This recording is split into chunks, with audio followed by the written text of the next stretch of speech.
శ్రీ గణేశాయ నమః. శారదా గురుభ్యో నమః. ఈటీవీ లైఫ్ ఆధ్యాత్మిక ఛానల్ ప్రేక్షకులకు శుభోదయం. శ్రీరస్తు కార్యక్రమానికి శుభస్వాగతం. కార్యక్రమంలో భాగంగా శుభతిథి అంశాల్లో నేటి పంచాంగ వివరాలు చూద్దాం. ఆంగ్ల తేదీ 26వ తేదీ 12వ నెల 2024 సంవత్సరం గురువారం. స్వస్తి శ్రీ చాంద్రమాన శ్రీ క్రోధినామ సంవత్సరం దక్షిణాయనం. హేమంత ఋతువు మార్గశిర మాసం కృష్ణపక్షం ఏకాదశి తిథి రాత్రి 11:27 వరకు, తదుపరి ద్వాదశి. స్వాతి నక్షత్రం సాయంత్రం 5:39 వరకు, తదుపరి విశాఖ నక్షత్రం. సుకర్మయోగం రాత్రి 10:30 వరకు, తదుపరి ధృతియోగం. భవకరణ ఉదయం 10:26 వరకు, తదుపరి బాలవకరణం. వర్జ్యం రాత్రి 11:47 నుండి 1:32 వరకు.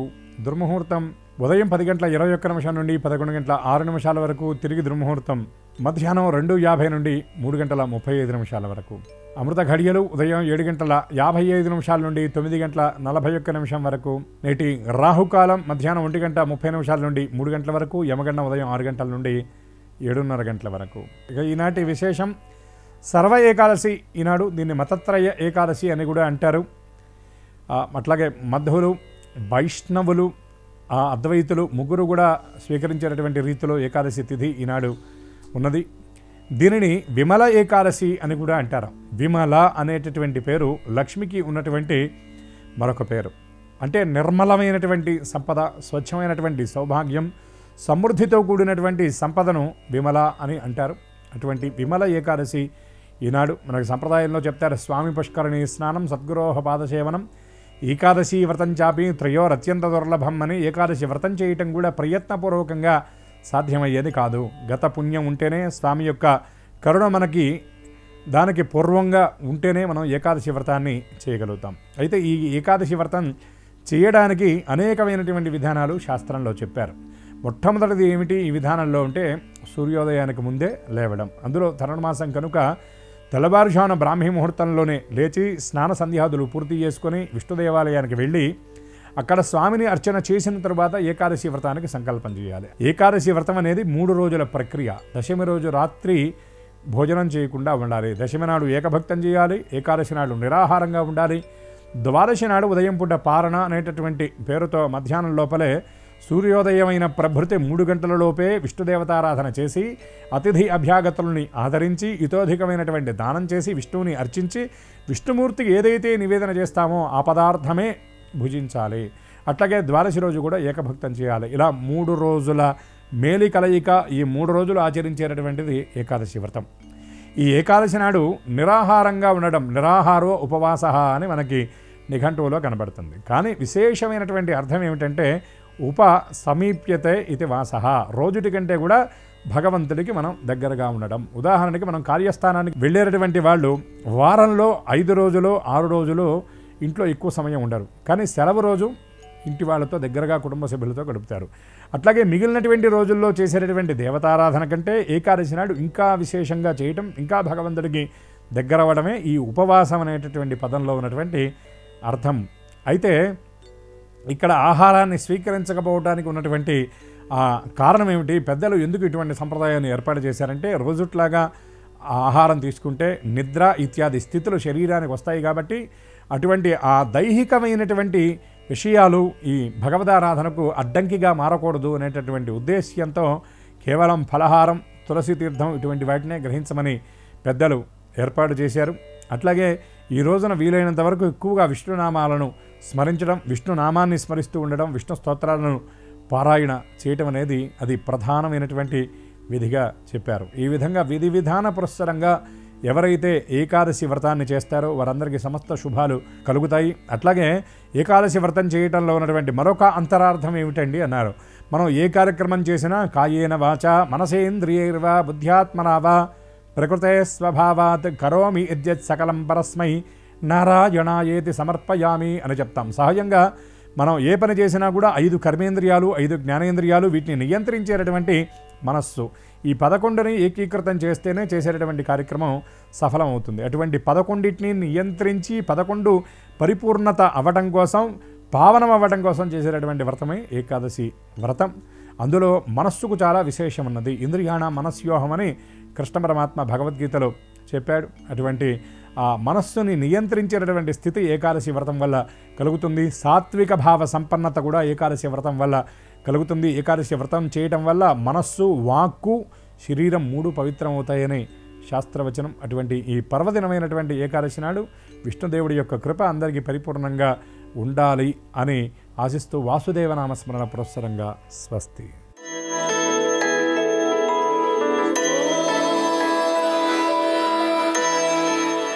ఈటీవీ లైఫ్ ఆధ్యాత్మిక ఛానల్ ప్రేక్షకులందరికీ నమస్కారం.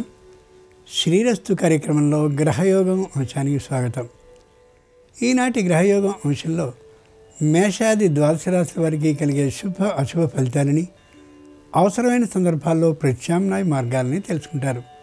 అంతేకాక ఏ రాశి వారికి ఏ దిక్ప్రయాణం అనుకూలిస్తుందో, ఏ రాశి వారికి ఏ దైవ దర్శనం లాభిస్తుందో, ఏ రాశివారు ఏ రంగు దుస్తుల్ని ధరించినట్లయితే సకల కార్యాలు నిర్విఘ్నంగా పరిపూర్ణమవుతాయో, ఏ రాశి వారికి ఏ సంఖ్య నేటికి మాత్రం అదృష్ట సంఖ్యగా పరిణమించబోతోందో ఆ విశేషాలని క్రమంగా తెలుసుకుంటారు.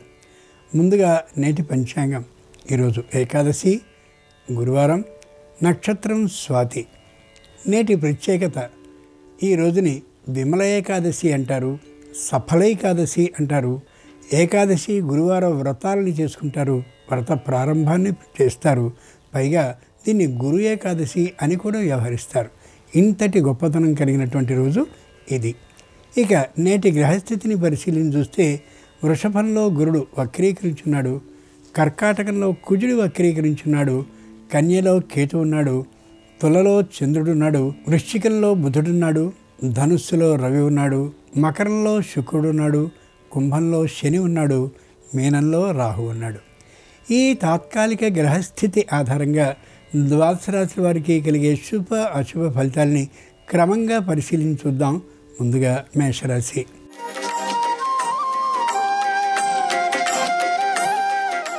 ఈరోజు మేషరాశి వారు మాట్లాడే ప్రతి మాటని కూడా ఆచి తూచి మాట్లాడాలి. ఎక్కువ తక్కువ లేకుండా చూసుకోగలగాలి.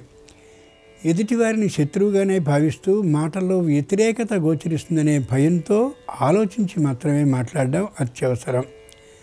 ఇతరుల సలహాలని సూచనలని తీసుకోవాలి, కానీ తమదైనటువంటి ఆలోచనకి మాత్రమే ప్రాముఖ్యాన్ని ప్రాధాన్యాన్ని ఇచ్చుకోగలగాలి. దూర ప్రయాణాలు ఏవైనా కొన్ని సందర్భాల్లో చేయవలసి వచ్చినట్లయితే శారీరక అనారోగ్య ఆరోగ్య స్థితులను గమనించుకుని మాత్రమే ప్రయాణించడం ఉత్తమం. విమల ఏకాదశి సందర్భంగా మేషరాశి వారు శ్రీకృష్ణుని పూజించి పాయసాన్ని నైవేద్యంగా సమర్పించినట్లయితే వ్యాపారంలో తప్పక అభివృద్ధి లభించవచ్చు.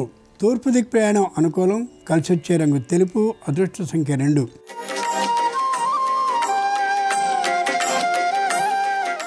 ఈరోజు వృషభ రాశి వారి ఫలితాలను పరిశీలించి చూస్తే మానసికంగా దుఃఖం కలిగే అవకాశం ఉంది.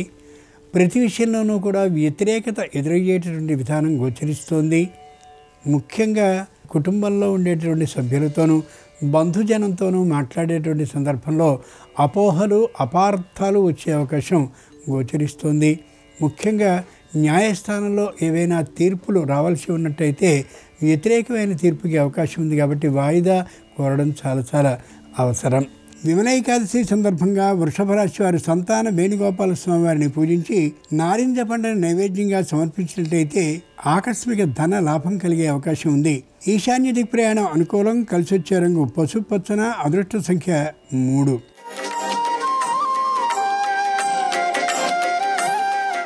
ఈరోజు మిథున రాశి వారి ఫలితాలని పరిశీలించి చూస్తే శారీరకమైనటువంటి అనారోగ్యం ఇప్పటికే ప్రవేశించి ఉంది, కాబట్టి తగినటువంటి వైద్య పరీక్షలు చేయించుకోవడం శ్రేయస్కరం. తమకే కాక తమ కుటుంబ సభ్యులకి కూడా సంబంధించిన ఆరోగ్య పరీక్షలు చేయించడం అవసరం. శ్వాసకోశానికి లేదా జీర్ణకోశానికి లేదా మెడకు సంబంధించినటువంటి అనారోగ్యం ఉండే అవకాశం ఉంది, కాబట్టి ఆలోచించుకుని మాత్రమే ఆహార వ్యవహారాల్లో తగినటువంటి నియమాల్ని పాటించక తప్పదు. సకాల నిద్ర భోజన సౌకర్యాన్ని ఏర్పాటు చేసుకుని తీరవలసిందే.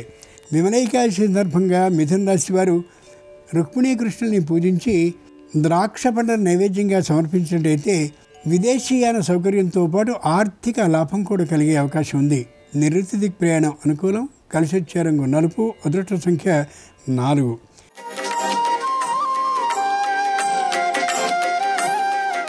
ఈరోజు కర్కాటక రాశి వారి ఫలితాలను పరిశీలించి చూస్తే మానసికంగా దిగులుగా ఉంటారు, శారీరకంగా ఉత్సాహంగా ఉంటారు. ఎప్పుడూ చిరునవ్వు నవ్వుతూ ఉన్నప్పటికీ కూడా మానసికంగా వారికి అంత ఉత్సాహం ఉండే అవకాశం లేదు. కంఠానికి సంబంధించినటువంటి అనారోగ్యం ఉండే అవకాశం ఉంది. జాగ్రత్తగా పరీక్షను చేయించుకోవడం ఎంతైనా అవసరం. కుటుంబంలో ఉండే అందరితోనూ అనుకూల వాతావరణం ఏర్పడినప్పటికీ కూడా మానసిక ఏకాభిప్రాయ సాధన మాత్రం ఉండకపోవచ్చు. ఈ రోజుకి కొత్తగా ఇంటిని కొనుక్కోవాలని లేదా స్థలాన్ని కొనుక్కోవాలని అనుకుంటారు. అది ఖచ్చితంగా సంపూర్ణమయ్యేటటువంటి అవకాశం బలంగా గోచరిస్తోంది. విమలేకాదశి సందర్భంగా కర్కాటక రాశి వారు రాధాకృష్ణుని పూజించి అరటి పండ్లను నైవేద్యంగా సమర్పించినట్టయితే ఉద్యోగ భద్రత సిద్ధించే అవకాశం ఉండొచ్చు. దక్షిణ దిక్ ప్రయాణం అనుకూలం. కలిసి వచ్చే రంగు నీలం. అదృష్ట సంఖ్య 3.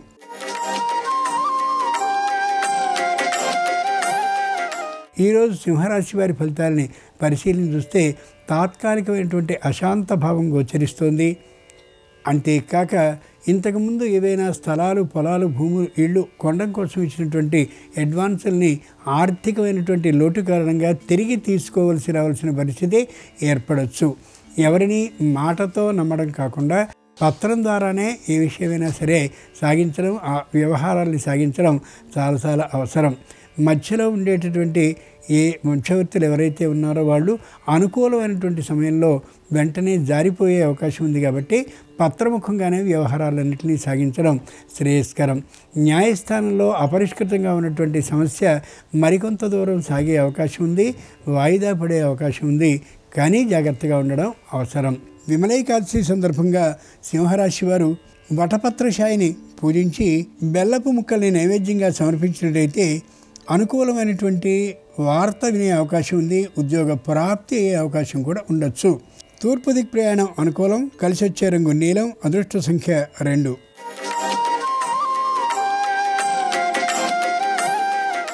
ఈరోజు కన్యారాశి వారి ఫలితాలను పరిశీలించి చూస్తే గృహంలో తప్పక అనుకూలమైనటువంటి శుభకార్యం కలిగే అవకాశం ఉంది. ఆరోగ్యపరమైనటువంటి లాభం బాగా ఉంటుంది. వెనుకటి కంటే ఆరోగ్యం చక్కరబడుతుంది కూడా. ఏదైనా ఇంటినో లేదా పెద్దదైనటువంటి స్థిరమైన ఆస్తినో కొనాలని ప్రయత్నాన్ని మాత్రం చేస్తారు తప్ప అది ప్రయత్న దశలో మాత్రమే ఉండే అవకాశం గోచరిస్తుంది. కుటుంబం అంతా సుఖ సంతోషాలతో వెళ్ళి విరుస్తూ ఉంటుంది.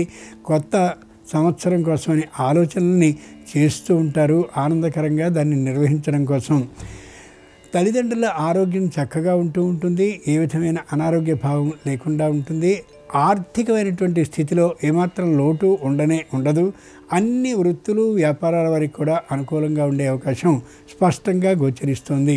విమలేకాదశి సందర్భంగా కన్యారాశి వారు నందగోపాలుని పూజించి వెన్న నైవేద్యంగా కానీ సమర్పించినట్లయితే ఆగిన పనుల్లో శీఘ్రమైన కదలికతో పాటు ఆర్థిక లాభం సిద్ధించే అవకాశం ఉండొచ్చు. ఈశాన్య దిక్ ప్రయాణం అనుకూలం. కలిసి వచ్చే రంగు తెలుపు. అదృష్ట సంఖ్య 3.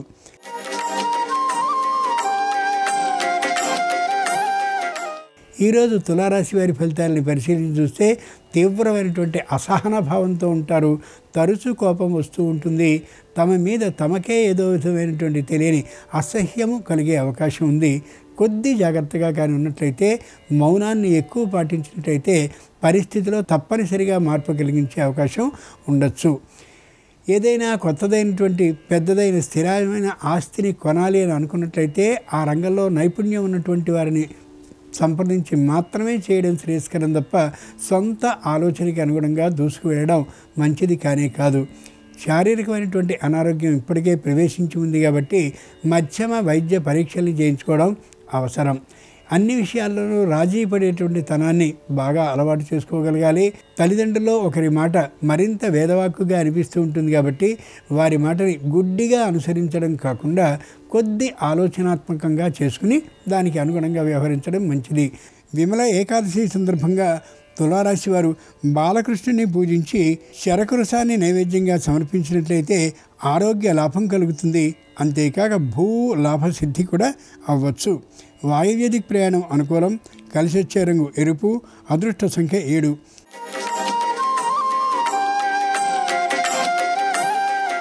ఈరోజు వృశ్చిక రాశి వారి ఫలితాలని పరిశీలించి చూస్తే తప్పక సాంఘికమైనటువంటి పరిచయాలు బాగా పెరుగుతాయి. రాజకీయ నాయకులతో మరింత పరిచయాలు పెరుగుతాయి. వీరి వల్ల ఏవేవో లాభాలు వస్తాయని ఊహిస్తారు, కానీ అవన్నీ భ్రమలుగానే మిగిలిపోతాయనే విశేషాన్ని మర్చిపోకూడదు. ఆర్థికమైనటువంటి ఆదాయం మధ్యమంగా ఉంటూ ఉంటుంది. అయినా దాన్ని పెట్టుబడి పెట్టినటువంటి సందర్భంలో రెండింతలు మూడింతలుగా పెరిగే అవకాశం ఉంది. కాబట్టి అనుకూలమైన విశ్వసనీయమైనటువంటి సంస్థలో పెట్టుబడి పెట్టుకోవడం చాలా చాలా మంచిది. క్షేత్రానికి సంబంధించినటువంటి ఆదాయం కోసం క్షేత్రాన్ని ఇంతకుముందు పూర్తిగా దాన్ని సరి పద్ధతిలో చేసి ఉన్నారు. అయినప్పటికీ కూడా అనుకున్నంత ఆదాయం రాకపోవచ్చు. మొత్తానికి మధ్యమంగా ఆదాయం అనుకూలిస్తూనే ఉంటుంది. విమలేకాదశి సందర్భంగా వృశ్చిక రాశి వారు బృందావన కృష్ణుని పూజించినట్లయితే, దాంతోపాటుగా తేనెను నైవేద్యంగా సమర్పించినట్లయితే మానసికమైనటువంటి ప్రశాంతతో పాటు ఉద్యోగ ప్రాప్తి అయ్యే అవకాశం ఉండొచ్చు.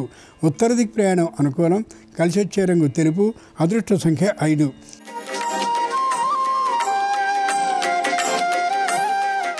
ఈరోజు ధనురాశి వారి ఫలితాలని పరిశీలించి చూస్తే ఆకాశంలో మేడలు కడుతూ కనిపిస్తారు.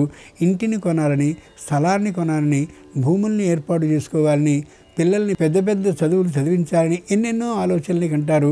ఏ ఒక్కటి అనుకూలంగా తీరకపోయేటటువంటి కారణంగా మానసికంగా బలహీనం అయ్యే అవకాశం గోచరిస్తోంది. కుటుంబం మొత్తానికి తప్పనిసరిగా ఆరోగ్య పరీక్షల్ని మధ్యమంగా చేయించుకోవడం అవసరం. శ్వాసకోశానికి సంబంధించిన, మెడకు సంబంధించిన, అలాగే మడమలకు సంబంధించిన అనారోగ్యం వచ్చే అవకాశం ఉంది. కాబట్టి కొద్దిగా మధ్యమైనటువంటి వైద్య పరీక్షలు చేయించుకోవడం తప్పనిసరి అవుతుంది. తల్లిదండ్రుల ఆరోగ్యంలో ఒకరి ఆరోగ్యం తాత్కాలికంగా క్షీణించే అవకాశం ఉంది. కాబట్టి వారి గురించినటువంటి శ్రద్ధని పాటించడం, ఔషధ సేవని సక్రమంగా చేస్తున్నది లేనిది పరిశీలిస్తూ ఉండడం అత్యవసరం. విమలేకాదశి సందర్భంగా ధనురాశి వారు గోపాలకృష్ణుని పూజించి బెల్లం ముక్కల్ని నైవేద్యంగా సమర్పించినట్లయితే భూ లాభసిద్ధి అయ్యే అవకాశం ఉంది. తూర్పు దిక్ ప్రయాణం అనుకూలం. కలిసి వచ్చే రంగు నలుపు. అదృష్ట సంఖ్య 8.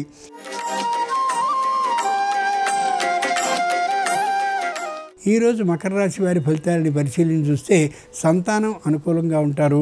పత్ని సహకారం చాలా ఉంటూ ఉంటుంది. వ్యాపారంలో నష్టం ఏమాత్రము రాదు. ఆర్థికమైనటువంటి లోటు ఉన్నటువంటి కారణంగా మరో చోట వ్యాపారాన్ని ప్రారంభించేంత ధైర్యం ఉండకపోవచ్చు. శారీరకమైనటువంటి ఆరోగ్యం మధ్యమంగా ఉంటూ ఉంటుంది. తీసుకోవాల్సిన జాగ్రత్తలన్నింటినీ తీసుకుంటూ కనిపిస్తారు. ముఖ్యంగా ఇరుగు పొరుగులతో పైన క్రింద ఉండేటటువంటి వారితో ఏ విధమైనటువంటి వాద వివాదాలు రాకుండా ఉండేలా మాటని అదుపు చేసుకుని ఉండడం చాలా అవసరం. సంతానానికి సంబంధించినటువంటి విద్యా విధానాలు అనుకూలంగానే ఉంటాయి తప్ప అనుకున్నటువంటి కళాశాలల్లో ప్రవేశాలు మొదలైనటువంటి శుభ విధానాలు ఉండే అవకాశం ఈ రోజుకి మాత్రం ఉండకపోవచ్చు. విమలేకాదశి సందర్భంగా మకర రాశి వారు వాసుదేవుని బంగారు జలాలతో, అంటే స్వర్ణ వస్తువుని ముంచినటువంటి జలాలతో అభిషేకించి అరటి పండ్ల నైవేద్యంగా సమర్పించినట్టయితే ఉద్యోగ భద్రత సిద్ధిస్తుంది. ఈశాన్య దిక్ ప్రయాణం అనుకూలం. కలిసి వచ్చే రంగు నీలం. అదృష్ట సంఖ్య 1.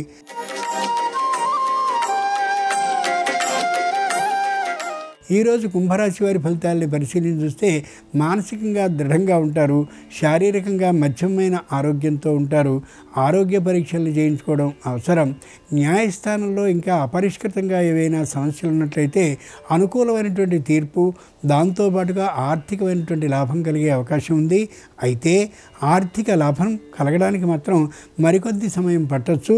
అనుకూలమైనటువంటి తీర్పు లభించినటువంటి కారణంగా ఇంట్లో నిరుద్యోగులకి ఉద్యోగ ప్రాప్తి, అలాగే విద్యార్థులకి అనుకూలమైనటువంటి ఫలితాలు కనిపించడం కారణంగా ఉత్సాహంగా ఉండగలుగుతారు. ఎవరితోనూ విరోధాలను పెంపొందించుకోవడం ఏమాత్రమూ సరికాదు. మాటని అనడం ఏమాత్రమూ సరికాదు.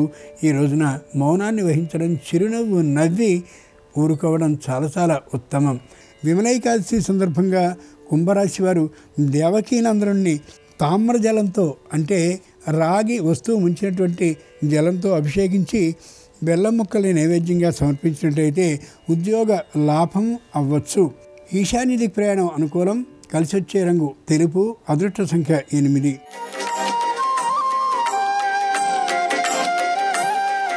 ఈరోజు మీనరాశి వారి ఫలితాలని పరిశీలించి చూస్తే కుటుంబంలో ఆరోగ్యం చక్కగా ఉంటూ ఉంటుంది. వృద్ధులు అనారోగ్యవంతులకు కూడా ఏ విధమైన అనారోగ్య భావన ఉండదు. తమదైనటువంటి పొలాలు, భూములు మొదలైనటువంటి వాటిని స్వయంగా వెళ్ళి చూసుకోవడం అవసరం తప్ప ఎవరినో పంపించడం లేదా ఎవరు చెప్పిన మాటలను వినడం ఏమాత్రమూ సరైనటువంటి పద్ధతి కాకపోవచ్చు. దూర ప్రాంత ప్రయాణాన్ని చేయవలసి రావచ్చు. వెళ్ళేటటువంటి సందర్భంలో తగినటువంటి ఆరోగ్య భద్రతా ప్రమాణాలని పాటించి మాత్రమే వెళ్ళడం మంచిది. అవసరం అనిపిస్తే ఒకరిని తోడు చేసుకుని కూడా ప్రయాణించడం మరింత మంచిది. తాత్కాలికమైనటువంటి ఆరోగ్య నష్టం కారణంగా మధ్యమ వైద్య పరీక్షల్ని చేయించుకోవడం అవసరం. వచ్చేటటువంటి ఆదాయం మొత్తం న్యాయస్థానానికి సంబంధించినటువంటి ఫీజులు అలాగే ఇతరమైనటువంటి ఖర్చుల కోసం వినియోగింపబడచ్చు. అయినా చాలా ధైర్యంగా ఉండగలుగుతారు. తప్పక ముందు నాటికి విజయ లాభం వీరికి సొంతమై తీరుతుంది. అనుమానం ఏమాత్రము ఉండకపోవచ్చు. విమలేకాదశి సందర్భంగా మీనరాశి వారు శ్రీహరిని ఆరాధించి ఆయనకు పంచ ఫలాలని నైవేద్యంగా సమర్పించినట్లయితే న్యాయస్థానంలో అనుకూలమైనటువంటి తీర్పు లభించడంతో పాటు ఆర్థిక సిద్ధి కూడా కలిగే అవకాశం ఉంది. ఆగ్నేయ దిక్ ప్రయాణం అనుకూలం. కలిసి వచ్చే రంగు తెలుపు. అదృష్ట సంఖ్య 3. నమస్కారం. ఈరోజు సఫల ఏకాదశి. ఈ సందర్భంగా విష్ణు సంబంధమైనటువంటి ఎలాంటి పరిహారాలు పాటిస్తే వృత్తి, ఉద్యోగ, వ్యాపార రంగాల్లో విశేషంగా రాణించవచ్చో నేటి పరిహారాలు, పరిష్కారాలు అనే అంశంలో పరిశీలిద్దాం. ప్రధానంగా సఫల ఏకాదశి సందర్భంగా మీ గృహంలో పూజా మందిరంలో లక్ష్మీనారాయణల చిత్రపటాన్ని ఏర్పాటు చేసుకొని ఆ చిత్రపటానికి గంధం బొట్లు, కుంకుమ బొట్లు అలంకరించి ఆ చిత్రపటం దగ్గర ప్రమిదలో ఆవు నెయ్యి పోసి 3 ఒత్తులు విడిగా వేసి దీపాన్ని వెలిగించాలి. ఆ తర్వాత లక్ష్మీనారాయణల చిత్రపటానికి తెల్లగన్నేరు పూలతో కానీ, నందివర్ధనం పూలతో కానీ, తుమ్మి పూలతో కానీ, జాజి పూలతో కానీ పూజ చేస్తూ ఓం లక్ష్మీనారాయణాయ నమః అనే మంత్రాన్ని 21 సార్లు పఠించాలి. ఈ పూలు మీకు అందుబాటులో లేకపోతే దానికి ప్రత్యామ్నాయంగా తులసి దళాలతో పూజ చేసుకోవచ్చు. అలాగే పూజ పూర్తయిన తర్వాత పచ్చకర్పూరంతో హారతి ఇవ్వాలి. తీపి పదార్థాల్లో పచ్చకర్పూరం కలిపి లక్ష్మీనారాయణల చిత్రపటం దగ్గర నైవేద్యంగా సమర్పించాలి. ఇలా గృహంలో లక్ష్మీనారాయణల చిత్రపటం దగ్గర పూజ చేసి విష్ణు సంబంధమైనటువంటి ఆలయానికి వెళ్ళి, అంటే శ్రీరాముడు, శ్రీకృష్ణుడు, లక్ష్మీ నరసింహస్వామి, వెంకటేశ్వర స్వామి, ఇలా విష్ణు సంబంధమైనటువంటి ఆలయానికి వెళ్ళి ఆలయంలో భక్తులకి ప్రసాద వితరణ చేయటం, ఆలయంలో మొక్కలు నాటటం లేదా ఆలయంలో ఉన్న చెట్లకు నీళ్లు పోయటం, ఆలయాన్ని శుభ్రం చేయటం, ఆలయం ముందు ముగ్గులు వేయటం, ఇలాంటి విధి విధానం పాటిస్తే విష్ణువు అనుగ్రహం కలుగుతుంది. అలాగే విష్ణు సంబంధమైన ఆలయంలో 2, 4, 6, 8 ఇలా సరి సంఖ్యలో ప్రదక్షిణలు చేయాలి. అలా ప్రదక్షిణలు చేయటం ద్వారా కూడా విష్ణుమూర్తి సంపూర్ణమైన అనుగ్రహానికి పాత్రలు కావచ్చు. అలాగే ఈరోజు ఉపవాసం ఉంటే మంచిది. ఉపవాసం పూర్తిగా ఉండలేని వాళ్ళు వండని పదార్థాలు, పాలు, పళ్ళు ఆహారంగా స్వీకరిస్తూ ఉపవాసం ఉండవచ్చు. మర్నాడు ద్వాదశి రోజు ఎవరికైనా భోజనం పెట్టి మీరు ఆహారం స్వీకరిస్తే ఏకాదశి వ్రతం చేసిన ఫలితం కలుగుతుంది. మీరు అనుకున్న పనులన్నీ సఫలమవుతాయి. విష్ణు కృప వల్ల వృత్తి, ఉద్యోగ, వ్యాపార రంగాల్లో విశేషంగా రాణించవచ్చు. ఈరోజు తులసి మాలికతో విష్ణు మంత్రం జపించిన, తులసి మాలిక ధారణ చేసి విష్ణు పూజ చేసిన విష్ణుమూర్తి సంపూర్ణమైన అనుగ్రహం కలుగుతుంది. ఓం నమో భగవతే విష్ణవే అనే మంత్రాన్ని మనస్సులో వీలైనన్ని సార్లు పఠించుకోవటం ద్వారా కూడా వృత్తి, ఉద్యోగ, వ్యాపార రంగాల్లో విశేషంగా రాణించవచ్చు. కాబట్టి సఫల ఏకాదశి సందర్భంగా ఈ పరిహారాలు పాటించండి. అలాగే ప్రధానంగా విష్ణు సంబంధమైనటువంటి ఆలయంలో భక్తులకి రావి ఆకులో గంధము ఉంచి వెన్నపూసతో పాటుగా దానం ఇవ్వండి. మార్గశిర మాసంలో వచ్చేటటువంటి లేదా ధనుర్మాసంలో వచ్చేటటువంటి బహుళపక్షంలో వచ్చే ఏకాదశి కాబట్టి విష్ణు సంబంధమైన ఆలయంలో రావి ఆకులో గంధం ఉంచి దాంతోపాటుగా వెన్నపూసతో కలిపి దానం ఇచ్చినట్లయితే సమస్త జాతక దోషాలు తొలగింపజేసుకొని విష్ణు కృపకు సులభంగా పాత్రలు కావచ్చు. ఈ పరిహారాలు పాటించండి. విష్ణు అనుగ్రహానికి పాత్రలు కండి. అలాగే రేపు శుక్రవారం సందర్భంగా శుక్రగ్రహం బలాన్ని పెంపొందింపజేసుకోవటానికి ఎలాంటి ప్రత్యేకమైన పరిహారాలు పాటించాలో రేపటి పరిహారాలు, పరిష్కారాలు అనే అంశంలో పరిశీలిద్దాం. నమస్కారం. ఈ కార్యక్రమాన్ని తిరిగి చూడాలనుకుంటే www.youtube.com/ETV Life Spiritual లో చూడవచ్చు.